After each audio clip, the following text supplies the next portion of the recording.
Coming up on This Week in Hockey East, we dive into the number one team in the nation, the BU Terriers. A really tough task for the best freshman class coming in for Boston College, going on the road to the defending national champs, and an interesting North Country showdown for two teams up there in the Hockey East women's side. We're really excited to do this. Tyler Murray, Eric Gallanty with you. We're going to do this every week. We're going to preview some games. We're going to bring you some statistics. We're going to try to dive in on this league a little bit. And what a start to the season when the number one team in the national polls resides in Hockey East. That's the BU Terriers, Tyler.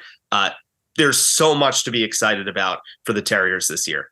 40 years of Hockey East, 18 preseason number ones, not bad for the league. And it's the first time BU's been number one since they won the 1995 national championship. It was the home opener the very next season when Jay Pandolfo was the returning captain. Of course, Pandolfo's the head coach right now. And the recruiting job that he has done, along with Joe Pereira and the entire staff, they got 15 returning players coming in from their Frozen Four team last year, 4 new NHL draft picks, and that doesn't include all-world top prospect Macklin Celebrini, who's still just 17. And they got Northeastern transfer Jack Hughes. A lot of people excited about that. What you worry about a little is that they had 10 seniors last year. That's part of what made that team so special. That's more seniors than they've had this entire century at Agganis Arena. So no more Wilmer Skoog, no more Dominic Fensori, and no more Matt Brown, who was second behind Lane Hudson, who's very much back on the team in scoring last year. So the biggest additions for me, not those NHL draft picks, not Celebrini or Aiden or Macklin. It's the Brown transfer goaltender, Matthew Caron. That's who I'm looking at this year. 92% save percentage for Brown last year, second in the ECAC, behind only Yaniv Peretz of Quinnipiac. The difference is Brown, they needed him to make 29 saves a game, where Peretz only needed 19 for the national champion Bobcats. So he saw a ton of shots last year, Matthew Caron. So I think the big question for BU is, how much do you miss Drew Comesso? I think maybe we take for granted, okay, yeah, he had his time there. He was there a couple of seasons. But last year was really the only year they had consistent Comesso, 34 games last year. But across the previous 2 years combined, BU had Comesso in net for just 39 total games. He had injuries, the Olympics, of course, the COVID-shortened season. So I think that's a major underlooked aspect of what made that team so good last year. So big shoes to fill with Drew Comesso. But I think Matthew Caron, he's done just about as good as he can to fill in. I'm excited to see him as a starting goaltender.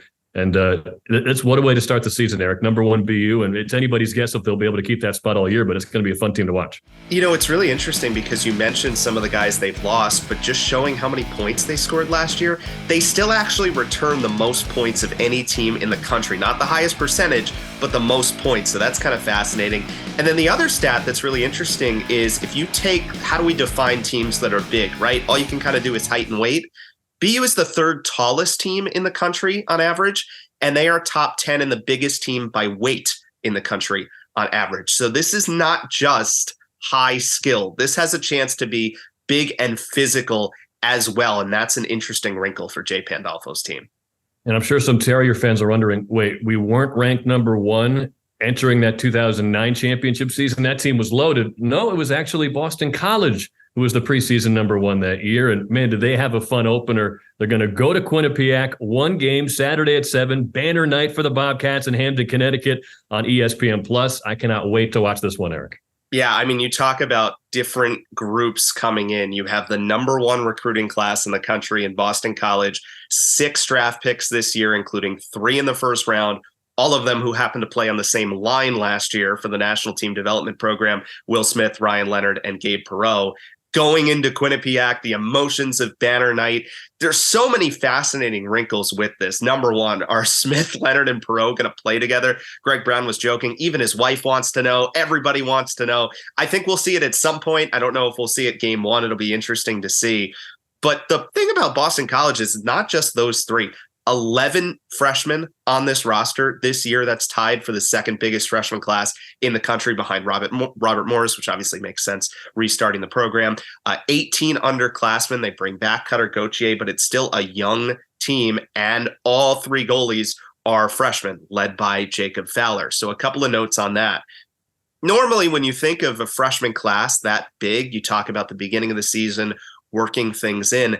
But all these guys have played together for the national team program, not just the three on the same line. There's so much familiarity there. Even Cutter Gauthier played with a lot of these freshmen in the United States Summer Showcase this summer. Jacob Fowler was there as well. So there's a lot of familiarity, even for a freshman class. Greg Brown joked he's actually the new one for this group rather than them being the new group coming into BC. On the Fowler point, it's going to be really interesting. You hear freshman goalie, you wonder, can a freshman goalie hold up, especially in a tough environment at Quinnipiac? But this is not new for Boston College. Remember these names? Knight, Wall, Demko. You even go back to John Muse, won a national championship, all as true freshman starters for BC. So this is not necessarily new territory for the Eagles, but still a fascinating wrinkle. And this Quinnipiac game is just one of a bunch of hard ones. 4 of the first 6 for BC against top 10 teams, Tyler. It's pretty interesting. Yeah, I can't wait to watch year 2 of Cutter Gauthier, and I just think that is such a win, of course, for BC, but for Hockey East. I mean, they famously won a recruiting battle over the Big Ten, bringing in Cole Iserman. You could argue they won a recruiting battle over the professional ranks, keeping Cutter Gauthier in the league. It's a great endorsement of the competition level and the coaching level and how you can continue getting better for a guy like Cutter Gauthier, who I think a lot of us said he's got an NHL-ready shot yesterday, but I can't wait to see him continue to grow. And Boston College and Boston University, man, it feels like when I was back in school. These are the teams to beat this year. Should be a lot of fun to see who might be able to knock them off. I'd say recruiting is at a high level right now on combat. Some of the guys that have come in, it's really interesting. Moving around Hockey East as well, and another tough Hockey East versus Big Ten matchup. Nate Lehman's never been afraid to schedule hard, and he's going out to Michigan to begin his season. Yeah, I love how he continues to load up that October non-conference schedule. Obviously, a national championship coach, a national team coach. So they host number 4 Denver on October 20th as well. So it's not just this trip to number 5 Michigan. That's a home and home Saturday at 7, Sunday at 4 on Big Ten Network Plus. Their first meeting between Providence and Michigan since the 2007 Great Lakes Invitational. But I mean, look at the recent scheduling for Nate Lehman's Providence Friars. 2021, the icebreaker. They play number 1 Minnesota State and then number 5 Duluth. Then they get Denver at home. They beat the number 8 team in the country there. And they're obviously not the only Hockey East team that does this. UMass comes to mind. Greg Carvel brought in Minnesota State, Denver, and now Michigan's coming in too, the last 3 years of the Mullen Center. But it's a big part for both of those teams, but especially Providence. When it gets to tournament time, I don't look at the regular season record for Providence. You can just tell the Friars, they believe they can beat any team in a winner-take-all game. And look at last year. They win back-to-back 2-1 overtime games to get to the Garden. And maybe it's easy to forget, they were up on BU in the semis with 5 minutes left. It was a 1-0 game. Dylan Peterson put one home to tie it and force overtime. But I mean, that Providence team, I don't care who's on the roster. If Nate Lehman is going to schedule these tough opponents, they're going to be battle-tested come tournament time. Now, Parker Ford is signed with the Winnipeg Jets. Max Crozier is signed with the Tampa Bay Lightning, and Brett Berard is signed with the New York Rangers. So who's going to help fill in those spots? Well, how about Cal Kafuk from UMass? He's an underrated scorer. He could be a top 6 forward. You got Maple Leafs prospect Hudson Malinowski, and then Philip Svedback after a great freshman year, the Bruins prospect. He's back in net. So I'm pretty bullish on Providence this year, and it's going to be fun to watch what they can do to continue, once again, to represent Hockey East on a national stage in a top 20 matchup against number 5 Michigan. So keep an eye on the Friars this year. Tyler, the women's season is off and running. Some really interesting results from last weekend. And, this weekend I'm calling North Country weekend. I'm fascinated to see what the teams pick 2nd and 3rd right behind Northeastern in the Hockey East preseason poll. Vermont and Providence are both ranked right now. What do they do this weekend? Vermont is hosting Clarkson, who's a top 10 team.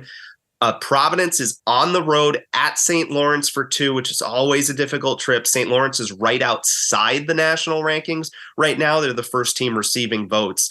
These are the kind of games that, again, you're not thinking about postseason right now in the beginning of October, but tough trips, especially on the road. How does that have an impact down the line? And just in this sort of battle between who's the conference that's going to kind of take the lead, Hockey East, ECAC in the East, 2 really important matchups there for 2 good ECAC teams as well. And especially Clarkson going into Vermont. Clarkson, who just took 2 from Boston College this past weekend. They're 4-0 to start their season. Vermont opening their season. How do they handle Clarkson coming in?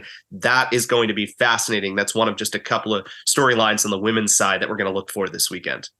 Yeah, of course, Vermont has been maybe the top regular season contender for Northeastern. Of course, the Huskies have won 6 consecutive championships. Dave Flint, his dynasty, they need a new word for what they've done at Matthews Arena. But maybe there's a little more parity this year. We'll see. And we're going to find out quick because Northeastern and BU have a home-and-home ESPN Plus Friday at 6, Saturday at 1:30. Now, Northeastern split a series with number 11 Penn State to start the year, then took care of business against LIU. And the headliner is Gwyneth Phillips. I mean, the goaltender off to another incredible start. 3 shutouts for Phillips, only 1 goal allowed in 4 games. It's not supposed to be this easy to replace Aaron Frankel, but I mean, she won goaltender of the year last year, Phillips. But let's see where the scoring comes from this year for Northeastern. They had 3 unbelievable forwards just get drafted by the PWHL: Maureen Murphy, Chloe Arar, and Alina Mueller, who I think a lot of people would say is maybe one of the best players we've ever seen in Hockey East. And look at the Terriers for BU. It's the Tara Watchhorn era. She was a skater back in my day when I was studying in Boston. Big fan of her on the ice. She did great things at Stonehill and now takes over for the absolute legend Brian DeRocher.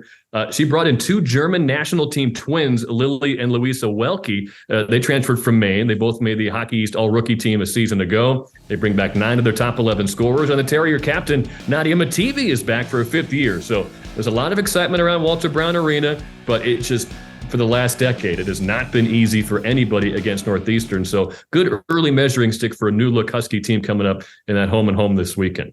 All right, heading toward the end of the show, Eric, let's do some short shifts here. Quick hitters, final thoughts. You might have something we haven't mentioned yet. Why don't you start us off on short shifts? Yeah, you know what jumped out to me this weekend? It's not necessarily a non-conference opponent like Michigan or Quinnipiac, but UConn going to Colgate for 2 this weekend. That's kind of interesting. Colgate, it's a new head coach.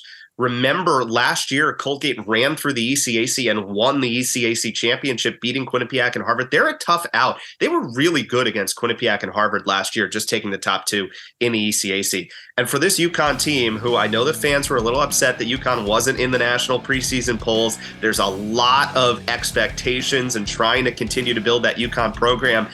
Tough challenge, though, going into Colgate. That's a tough place to play, especially starting a new era there at Colgate. So I'm really fascinated to see how UConn does with that this weekend in their first 2 games of the season.